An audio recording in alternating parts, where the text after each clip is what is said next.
Well, all right.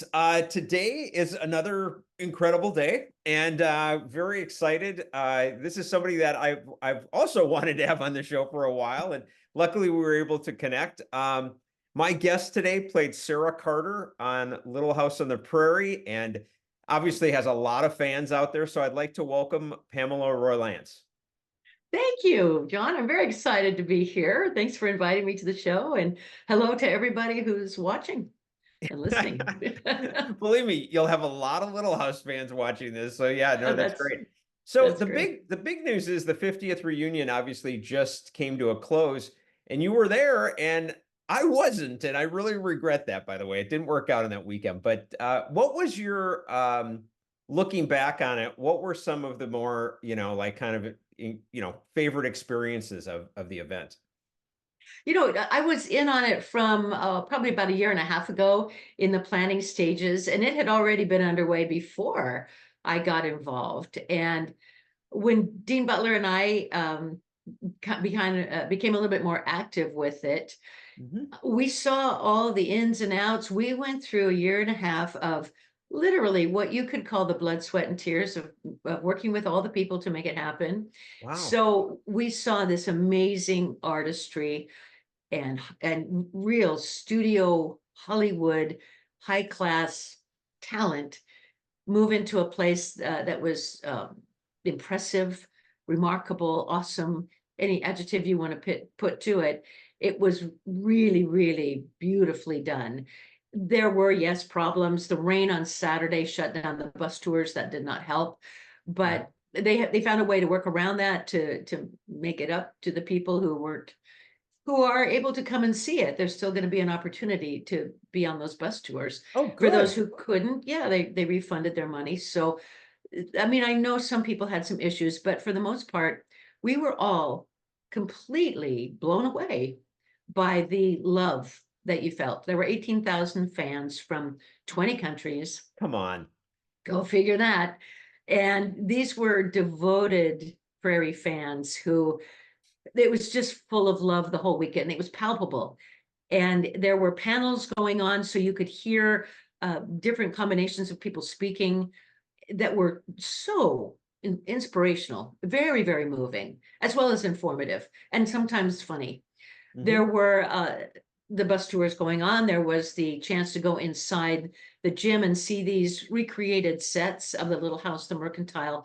I Gosh. know, right? And the church school and pictures taken of the actors in their places where they spent so many years.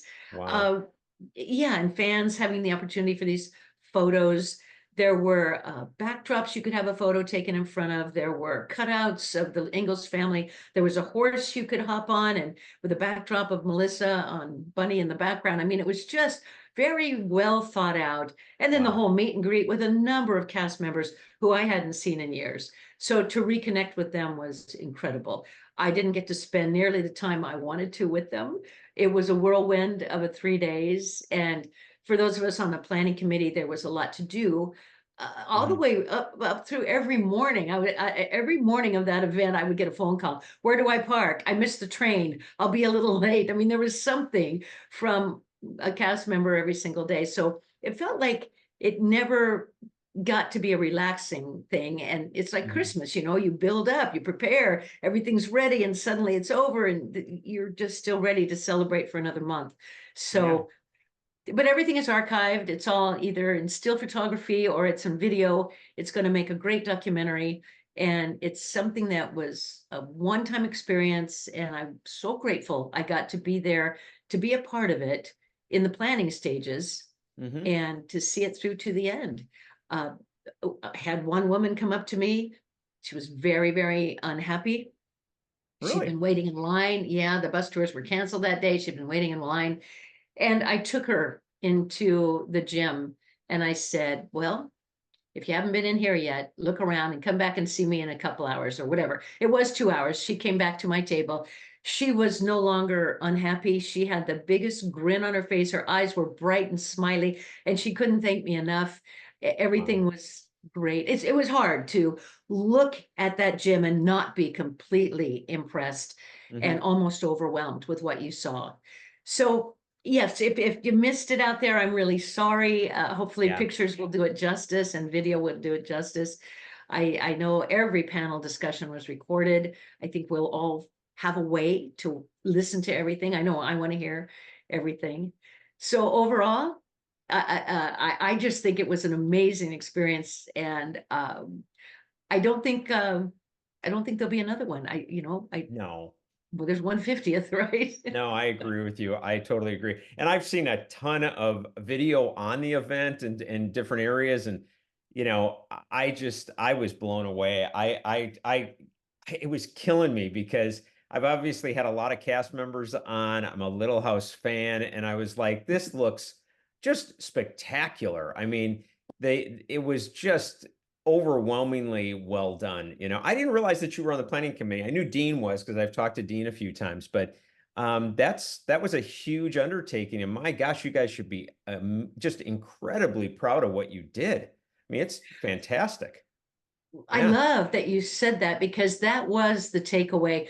There were moments when we stood there together and looked at what was just mushrooming in front of us, what was just growing in front of our eyes. And we just stood there and went, wow. Olin de la Paz brought together a number of artisans, the builder, the designer from the beginning, Eric wow. Caron. Eric, he put together the design, the schematics, the architecture of all of this. Derek Hecker was the builder. Olin was the painter. Todd McCraw, he was the technical director. Bo Puckett was the one, and a couple of props women. Melanie and Gretchen were the ones who put the props together. Olin brought in so many people from the professional world who really knew what they were doing. Yeah, So it was kind of a no-lose situation. It was going to win no matter what, but it blew us all away when we stood there and saw what was in front of us. And wow. I didn't tell you about this one fan who was there. She came back to my table all worried, and she said, "Have you seen my purse?" And it was kind of a small bag coin purse sort of thing. Yeah, She said, "It's gold, it's about like this." And she said, "I was at your table, and then I went to Charlotte's table right next to you, and I went to pay for something, and I couldn't find it. We looked under the table, we looked everywhere, and somebody said, try the lost and found." She came back about 20 minutes later, and she said, "Oh, my money's in that." She came back waving it, and she said, "It's here and all my money's in it." I love And it. I thought, of course it is. Look who you're surrounded by. Hmm. There's something incredibly special and remarkable about the Little House world of fans. It's not like any other I've ever experienced. It's the good Right. people that we watch and see in the episodes, that those are the people who who are these fans. They're living the life right now that Hmm. you're seeing recreated in Michael Landon's work. So wow. And it Yeah. was a weekend full of those things. Yeah, that's fantastic. I love that story. And I do agree with you. I always say, I mean, I've interviewed people from Little House. I've also interviewed people from the Waltons, both very, very special groups by all means. But I gotta give that nod to Little House on the level of depth of the fans. Both on from a love and even like the knowledge that they carry is just amazing. I mean, some of the comments that I get just blow me away. You may say something just that small, and somebody will say, actually, what took place was, and I'll be like, well, I'm not going to argue, Um, It's really true, because they'll do trivia games and I'll have to turn to a fan and say, "What's the real answer here?" I'll have to be coached. And when they were putting up the schematics, they were showing where the buildings, the facades were going to be at the ranch, at the film location. Uh, they were put up online, and fans would say to Eric, "Actually, it's just a little more to the right." It oh was my like a gosh. quarter inch off in what they had seen on the television and what they were looking on the photograph. And yeah, that's how specific some people are. Well, people have been to visit it with nothing out there, but they know exactly by the terrain and the Right. topography. They know exactly where that little house was, and every building. So Oh yeah. yeah, Yeah. pretty wild. Yeah, I have to say, like I said, it just kills me I didn't go. So by the way, going back to just the initial show, we'll take ourselves back in time. What was your initial audition like for Little House? Like, when did you get the call from your agent? What was it? How did everything go down? I was pretty new in town. Uh, my life was up in Portland, Oregon, and I had studied theater. I had been in local things up there on TV and film and stage, and I wanted to come down here and try the big time. And because I was not in the union, I had to self-submit, and I had only had a role in a non-union horror film called Slumber Party Massacre before I got Little House. And Unbelievable. yeah, it really is. I had gotten into a play and I was looking for an agent. So I just sent out word that I was in this play and would these agents come see me? And one did, and he picked me up. And he was the one who submitted me for the Little House audition. And I was still not a member of the Screen Actors Guild at the time, Wow. but I got in the door. I met Susan McCrae, who was Susan Sookman at the time. She later married the producer Kent McCrae, Oh, and wow. yeah, and she liked my look. She thought I looked like I could belong on the prairie, and so she had me come in and read for her. And I was told that I needed to lose a little bit of weight, which was something I'd been told Interesting. before. Interesting. And yeah, I had auditioned for the role of Sandy Horton on Days of Our Lives. Hmm. And the casting director says, she's terrific, but she's too fat. Wow. Wow. I I was, mean, wow. I wasn't really fat, but I was sturdy and I was maybe a little square. I was athletic looking and strong build, and I have large hands, large feet. I was never going to look like that real sexy ingenue anyway. And I thought, I Welcome to hate, Hollywood. I know, right? And at that age, my gosh, I was in my 30s. And Yeah. I thought, I hate this town. I hate these people. I'm not going to be anybody's trophy wife. I Yep. can't play that part. I can't look like that, nor do I want to. So when Little House came up, and that was one of my four dream jobs: Little House, The Waltons, a show called Eight is Enough, Of and course. anything Walt Disney. When I moved here, those were my goals. Come on. Right? Come on. Right? You actually Yeah. had those goals? Yeah, I totally did. And what are Wow. the odds that I would get one of them, and not just, I mean, it could have been a co-star, could have Yep. been a guest star, could have been recurring, but Right. no, it was a principal player, and not just any, but a principal player that moved into the Little House. I Yeah. mean, what are the odds that's going to I happen? mean, seriously, it's So, never.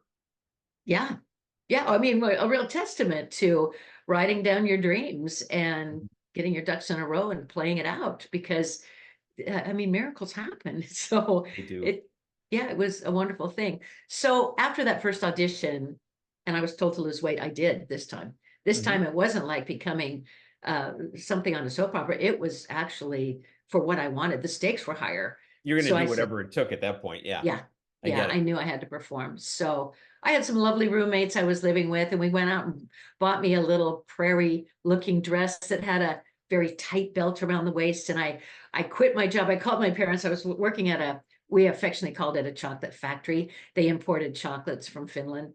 And my mentality was pack a box, eat a box. And I was Well, I was just gonna say, gee, I mean, I'm not saying you were fat. I'm not saying that, but come on, who wouldn't be eating the Yeah, I chocolates? mean, and I loved them. They weren't just any chocolates. So yeah, I put down the chocolate. I quit the job, actually.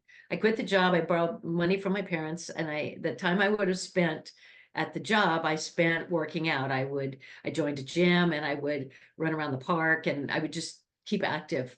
for the 8 hours. And I lost enough weight, like 11 pounds or something, but it showed in my face, and it showed when you cinched up that very tight belt around the waist. Yes. And I covered the hips with a lovely prairie dress. So it was a rather remarkable transformation, and Michael was impressed by that. So I went back, and I think I saw him for the second audition.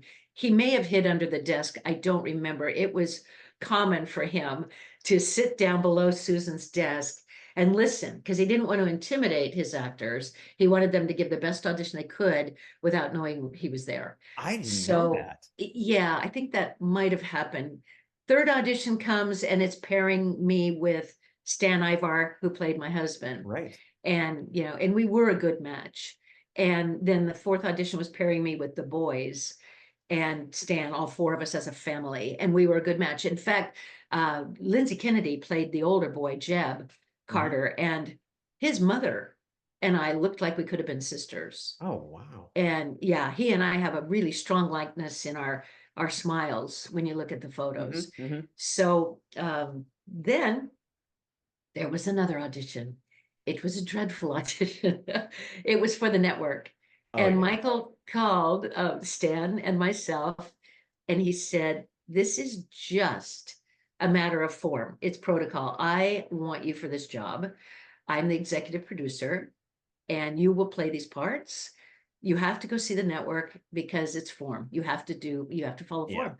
Yep. So we met in the park ahead of time, and and between Stan and I, we read the lines, we held hands, we hugged each other. He really encouraged me to relax. We were still not members of the union, so Wait, he may have been. Stan wasn't either. He might have been at that point. I bet he was, but I Okay. was not. It's just kind of wild. And but we were still rather inexperienced. And I heard later, years later, that the network wasn't so sure of us because we didn't have a track record. And for me, not even being in the union. So it was like this in that room. Oh, It was, show us what you got. No smiles. There was one woman, and I thought, all right, I'll identify with the woman. Maybe she was the iciest. oh, And yeah, I thought, oh, this is horrible. And we left, and Stan said, no, remember what Michael said. We have these roles, they are ours. And indeed they were, and all was well. But it was a number of auditions to get the part. And yeah, and somehow, because he liked us. And he was very clever. He hires a man who resembles him as a young man, right? yes. He That's Yeah, funny he you say that. hires, Yep. right? He Yep. hires a woman who looks a little bit like Karen. He Correct. hires two boys instead of two girls. So Mhm. he brings in a different energy to the house, a different storylines, different interests. Very clever, very smart. Oh, Way yeah. to go. Yeah. So yeah, he was really good. I'm sorry, is my lighting changing a lot? It is at times, I'm but so it's not sorry.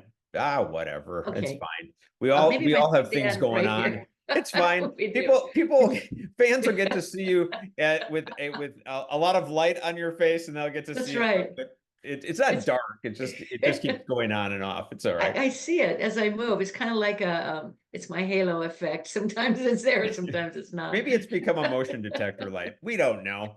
It could Um, be, well, it may don't be worry that. about it. It's fine though. You Okay, look thank good in you. either light, as far as I'm concerned. So, Thank you. I um, could shut the blinds and that might help. I think I think you're good. Yeah, honest to God, you look good either way. You really do. I'm Okay, being we'll really leave it. sincere. It's if I We'll leave couldn't it. see you, and that would be a detriment to the fans watching, I would say, hey, my gosh, let's go mess with the lights. It's not like that at all. Okay, good. Then I Yeah, won't have a worry about it then, but I don't do don't apologize. worry about it. No apologies. You kidding me? We love having you on here. So, one thing I was going to say is David Friedman, who played your other son. Uh, I have to say, having watched quite a few of those episodes, I mean, and I'm not trying to take it away from Lindsay, by the way, but honestly, that as a child actor, I thought that there were moments, well, both between the two of you, but also just there's a level of emotional, uh, I can't of emotion that I got to tell you, I mean, it really like tugs at you when in those moments. Did you notice that when you were acting with him? 100%. And not to take anything away from any of those child actors, Mhm. Susan did a beautiful job of bringing together the most astonishing, real, raw talent in these Mhm. kids who had not yet been spoiled by acting classes or Right. anything else, right? They were really just being kids. But there was something about David that was a little extra special, a little noticeable. And I remember having a real affinity toward him. And when we were doing the last summer, there was a moment where I am um, up in the loft and I'm putting him to bed, and I'm just brushing his hair back and his forehead and his cheek. And as a human being, I Mhm. was thinking, what an amazing little kid this is. What an Mhm. honor this is for me to be having this moment as a character, Oh, to yeah. be able to have that as an excuse to be able to be with this little boy who was just amazing, as were his parents. They're just a lovely family, and he has a brother as well who's quite wonderful. But he was, and they both were. Both the boys were wonderful to work with, and Stan. We had a nice closeness as a family. And when I look back on these episodes where David is featured, whether it's in a scene or two or the whole episode, I'm honestly deeply impressed by his natural work. Mhm. It's just Mhm. remarkable. Yeah, it really is. Now, I read something that I thought was really wild, and I'd like to know if you can validate this. That Stan, when the show ended, actually got the moved the house from Little House to his property. Is that true? It is. It is. And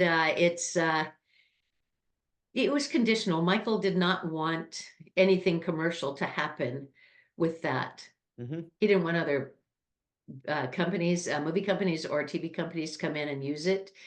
Or for the whole town for that matter. He Yeah, he didn't blew the want, whole town up, so they he did, just yeah. not gonna get it. Yeah. And he didn't want that little house to be commercialized in any way. And Stan protected that. Stan very much has guarded that and kept that. It's also, there's been talk about maybe recreating it for the fans, but he said it's not the house that it was. It's not the color that it was anymore. It's not the shape that it's really deteriorating. So, Sure. so yeah, but you're right. That was true. Oh my Yeah. gosh, that blew me away. I mean, I was like, Yeah. first of all, it shows you one, the love of a cast member to want that. You don't hear that about any show, but Yeah. here I'm like, wow, that is so cool, Yeah. And I love that Michael had enough trust in Stan to say, you can have it. I mean, that's cool. Yeah. I agree with you. Stan is very honorable, and Mhm. that's a nice quality to have. Oh yeah, big time. So, Yeah. did you have any episodes that I mean, we talked about the one obviously with David in the loft, but were there any others that for you kind of hold a close bond? Absolutely. There are three. There are three. One I don't talk about quite so much is called Alden's Dilemma, and it was with Dabbs Greer as the preacher. And another young preacher comes to town, and what he's Yeah. doing is, I hope this is not a spoiler alert if you haven't seen the episode, No, no, but no. I think I have it just like everyone. I don't watch it every day, but I've got it in my yeah. head, especially when you say the other young preacher. But go ahead. Yes. So yeah, all he's doing is to try to find a home and prepare it to present it to the preacher, Reverend Alden, as a gift. And it doesn't appear to look like that to Isaiah Edwards, Victor French. And he is witnessing this from the outside.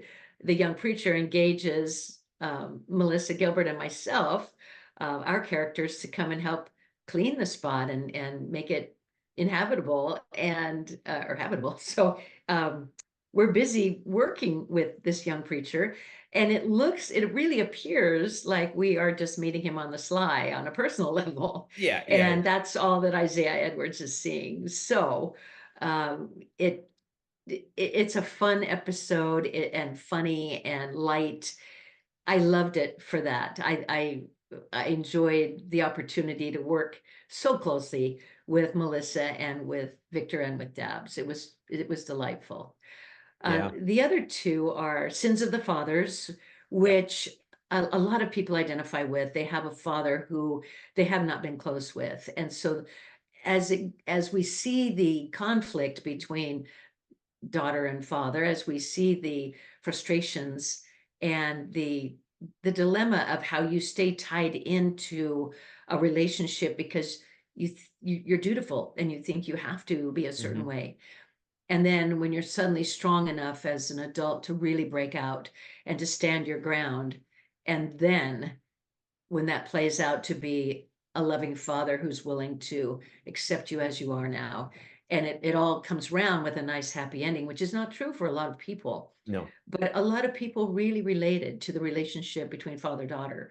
and it makes them cry. It just Well, that that last closing scene, come on, we're with the yeah hand and the, yeah I mean, I love yeah you. I mean, yeah. It's so set up, isn't it, it to is, really it is.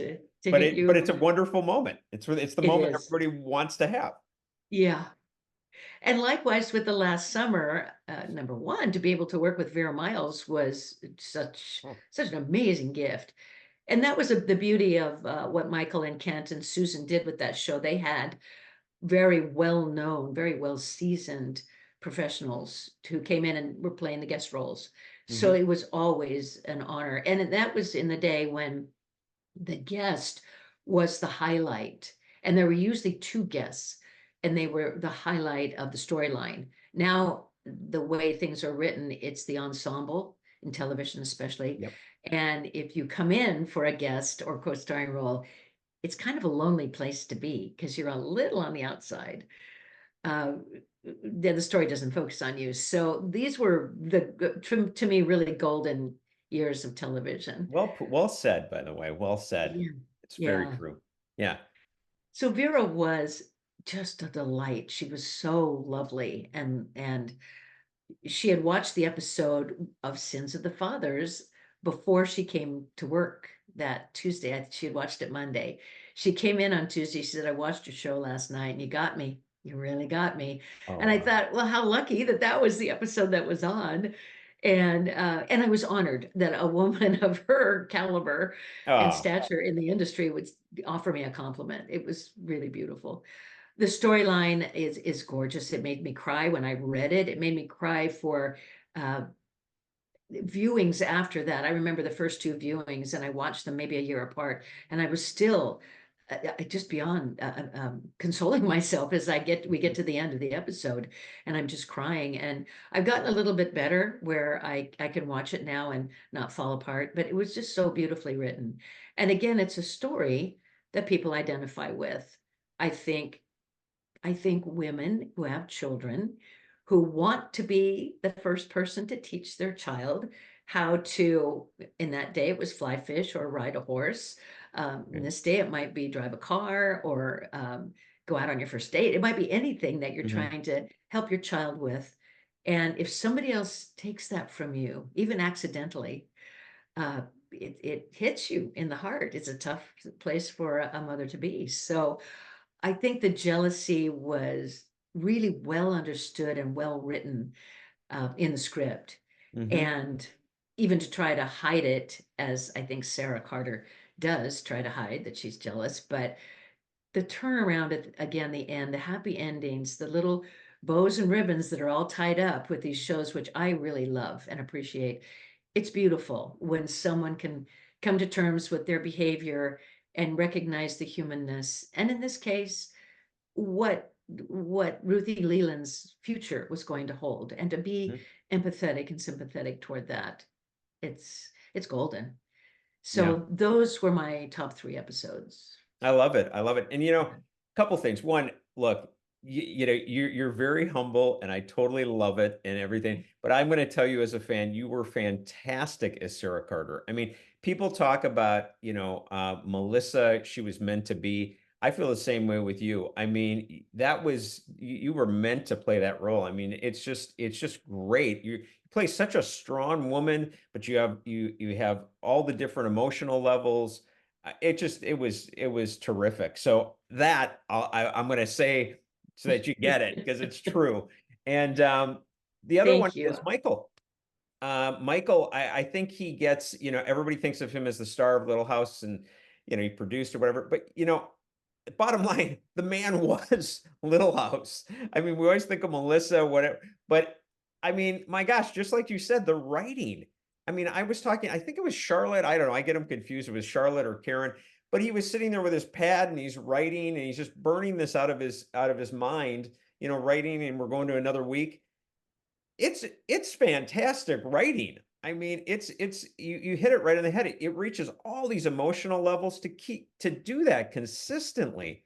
What a genius. I I mean, really. agree. I agree. And not that he wrote every episode, because I think Sins of the sorry, The Last Summer Mhm. was written by Duke Sandifer. But he wrote probably most of the I was episodes. gonna say a And lot. yeah, Yeah. and I heard he would go in and start and be done in 2 hours time. He would just write it longhand, give it to the secretary to Wow. decipher in, yeah, I mean, a couple hours time, these brilliant episodes. And he was very courageous.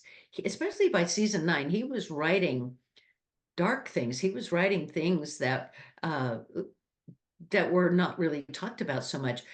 He also wrote things all the way through the Little House span of time that would last over the ages, whether it was coming to terms with um, your lifespan, coming to terms with your spirituality, coming to terms with your relationship with your neighbor.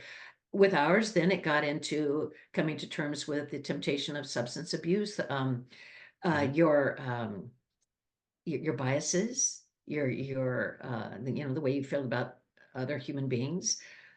He really got into some depth there, um, which is what lasts. It's what Shakespeare did. He wrote things that stand up to this day because we can all go, oh, yes, I know that storyline because it's human.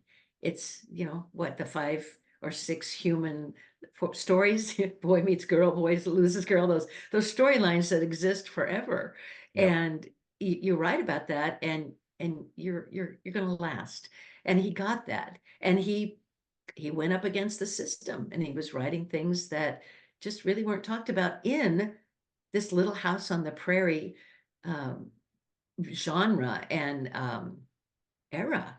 Mhm. You know, suicide. Oh my gosh. Yeah, And that was exactly. common in that day, but we didn't hear so much about it. Mhm. Um, Mental illness, just all of that. So, yeah, good for him for being brave. Good for him for knowing that he could make a show when it started out and there were two differing opinions on how to go with it. Would it go dark and dirty and gritty, Mhm. or would it be about this more of the love and the happy ending? Michael knew what the audiences would relate to. He And did. yes, he could talk about dark subjects, but to still tie things up, have resolution, have characters we all adored, to give them some space to be themselves. Um, like the Harriet Olsen that she created over her time, 9 seasons. Mhm. That was an incredible character that she grew into and created. And he gave her space, right? And he Yeah. wrote storyline for it. And Nellie and Nancy, same things. It was just these characters. Yeah. Yeah. But So just what? beloved. Yeah, totally Yeah. beloved. So what was Michael for you? What was Michael like on the set as, as a person? What was he, I guess, offset, what was he like? In my whole time I ever knew him, and even to today, I will never have a bad thing to say about him. My experience with him was 100% joyful, safe, uh, strong. I was allowed to be me. I was allowed, talk about courageous. He took a chance on me not being in the union. And because he put me in that first episode, I was able to Taft-Hartley my way into the union. And by the second episode, I just had to pay the dues and I was there. And that was a gift I will be forever grateful for. Oh yeah. When we were working, I would have, I don't know, maybe 12 questions I wanted to ask him before we shot a scene.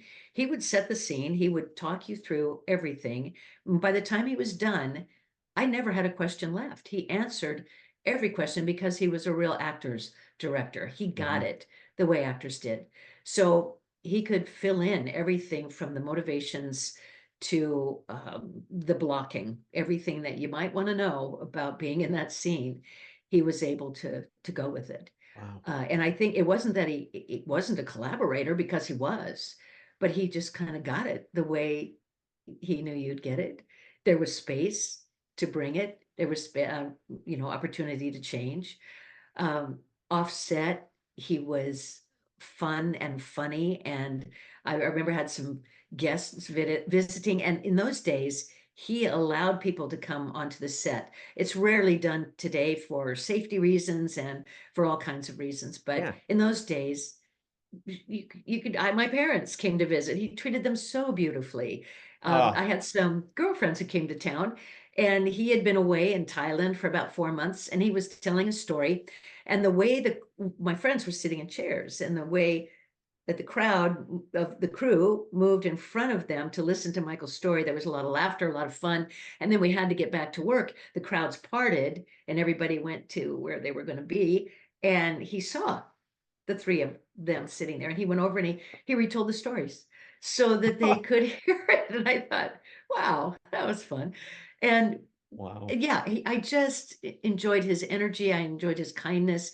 I loved his daughter, Leslie, who was the one I got to know the most. I have since met most of the family, but really closely this past weekend with Michael Jr., who I just am blown away at who their family is, who these, I want to say kids, but they're not kids anymore, who No, I these get it. men and Sure. women are, right? Yeah. They are they are great examples of real good human beings. And I know Michael would have been so proud of who they are today. Wow. So yeah, I loved the man. I was so grateful to him, and I forever will be. Very cool. Actually, you mentioned your parents. I think anybody, that wants to be vicarious or whatever in this situation. What was that like for you? You come down, you're coming down, you know very little about the town, whatever. Now you're like literally one of the stars of Little House, and you're bringing your parents to the set. What was that like for you? I love these questions you ask me because they were the important questions of my life. I always wanted to make my parents proud. And Mhm. I was a school teacher for 3 years, and secondary, high school, and that was enough. They were proud of that. There were four of us kids, Huh. and we all went different routes, and they supported each one of us in whatever we did. And everything was equal and loving. And so, but I was driven. I thought, I just got to have this dream fill out. And the Love fact it. that they threw me a huge going away party, and they were, going to college. I was ready to quit after my second year. And I said, I'm just gonna get an apartment and a car and a job. And they said, no, no, no, you're going to finish college. And which was great because then I got my Yeah. teaching certificate and degrees, and I was able to do that. But then after a certain amount of hands-on, then it was like, what are you going to do with your life? And when I said after 3 years of teaching, I could get a year's leave of absence without pay, but still have my job after 3 years if I wanted to come Perfect. home. Yeah, I said I'm going to go, and great for the folks at Rex Putnam High School for making that possible. Yeah. Um, so then I was able to leave with the door slightly ajar, and I, yes, so then I was really on my own. And when things started to happen, I got encouragement from the school, the principal, vice principal, encouragement from my parents to stay a little bit longer. And Wow. so it kicked in pretty fast. For all of my friends at the chocolate factory said, are you prepared to hang in there for 10 or 15 years before you get your first audition or your first good job? And I Jeez. said, yeah, yeah. So when it happened fairly quickly, because I moved in 1980, and this was by 82, I was on Little House. That's 81, I had amazing. done Slumber Party. Yeah. So yeah, it had happened fairly quickly. Um, so they're watching this happen. They own a restaurant up in Portland, Oh, and it's called, yeah, it was a nice restaurant. It's called the River Queen. It was an old ferry boat, and it was on the Willamette River in oh, how Portland. cool. How Yeah, cool. it was beautiful. It was a lunch dinner restaurant, and it's a place you would go for proms and weddings because they had the banquet rooms for I that. totally see it. And Yeah. yeah, it was just incredible. So, and we were proud of them as kids. We were very proud that our parents owned that. And so, one of my brothers put my picture up everywhere, all over the restaurant. And the restaurant was, I mean, they were and if you went to that restaurant, you were very aware that this family had a daughter on television. Oh, that's And, so cool. I love that it- so much. me too, because it meant a lot to me. And in fact, Stan and I both did the same thing. The minute we finished that network audition, we were back at oh, maybe it was before the network audition when Mhm. Michael said we were back on the lot, and he said, "Okay, you're the family." we both ran downstairs to the payphones outside, and we both called our parents right away. Oh, I love And it. yeah, so my parents were at work, and my mother was a hostess, and my dad was a run around, do everything kind of guy, making sure everything was going well. And it's the lunch rush, and they had a very, very big lunch, known for their fish and chips. And so the lunch hour was busy every single workday. Wow. And so I call right in the middle of the lunch rush, and I tell my mother, and she's just elated. And then she says, "Hold on a minute," and this still gets me. She gets my dad, and he gets on the PA system, and he says, "Ladies and gentlemen, our daughter just booked the role on Little House on the Prairie." And I could hear all these people, and it kills me that my parents were that supportive, that they would Oh, stop the business for 30 seconds and say that. And they were always incredibly loving, supportive people. My dad knew my resume more than I did. And when I oh. would go home and visit, and he would be telling people, "Oh yeah, this is my daughter," and he would rattle off my resume. And this was years following Little House, and I did go back and do Days of Our Lives. The same part I was turned down for, I got a year No, I know. later. Right. Yeah, I know, right? How like life. And I guess it paid to lose the weight. And and then I'd done some guest star things on a number of popular shows like Remington Steele and Hotel and whatever was, Murder She Wrote, Father Murphy. I'm Yeah, not we need to not Father talk about Murphy, a few of those. Mom Believe and me, I Dad. know a few. Yeah. Yeah, yeah, yeah. So, and he remembered all of them, and he would rattle Oh, them off, and I would say, "Dad, I have to look all this stuff up. I don't even remember the shows I've done." They were both so proud all my life, all my life. And it was till one time I went home, and my mother and I had gone out to a movie, and we were in line to get popcorn. And the way it was a bit of a long line, the two of us were facing each other. There's a woman behind her who recognizes a woman behind me. And suddenly I'm looking at this woman who's going, and I'm thinking, "Oh yeah, I, it's me. It happens all the time." I was so inflated. And my parents were always good about grounding me. So and then I just go, and she goes right past me, hugs the woman behind me, and I look at my mother, and I'm just too embarrassed to even admit what I knew my mother saw, what I knew my mother caught and never ever brought up. But I just said, "Oh man, silly me. I thought I knew her from high school." And I'm thinking, I wish I could have owned that with my mom, because she would have gone, yeah. But it immediately brought me back. And they were always so loving and wonderful, and no matter how they might have proudly listed off my resume or introduced me, uh, I was always grounded. And when my father had passed, and my mother was in this lovely senior residence, Mhm, sure. and whenever I would go home and visit, we would go down to lunch together, and we would run into all the residents. My mother, she's a woman I would like to grow up to be exactly like. I She love was, that. you could say angel. You safely could say my mother was an angel. And I know, I don't say that lightly, and I know how blessed I am, because some people never had that experience Mhm. with their mother. And I did. Um, and I would she would go to introduce me, and no one ever said anything about me or my career. They always 100% of the time said, "Oh, we love your mother. We Mm. love your mother." Oh. Yeah, she was that loved. And so all of this we all love to get work. We all love the Mhm. opportunity to share a show and share a story. But for me, there was nothing more important than the relationship with my birth family and my extended family, and especially with my mother and dad. Um, and that's what, I guess over time in life, you realize, wow, I really had it really great. Yeah. Yeah. Yeah. Well, one, thank you for sharing that, because I won't forget that PA story ever. Yeah. That Yeah. is just, that is I don't know, I think, it's so funny. By the way, I have an acting background too, so I do understand a lot of the process and everything it takes to make it and all that. But the idea of that even as we go on in life, hearing what it means to your parents in those moments always affect you, you know? So I think that's really cool. That's neat. That must have, so that day that they came to the set, I mean, that must have just been like magic for you to have your parents on the set of the show you are one of the stars in. Come on. I mean, it gets a little deeper than that, I must share. Sure. And I've got pictures of Melissa Gilbert standing between my mom and dad, and Oh, come that group on. hug. I It's love it. really that stuff I really personally love.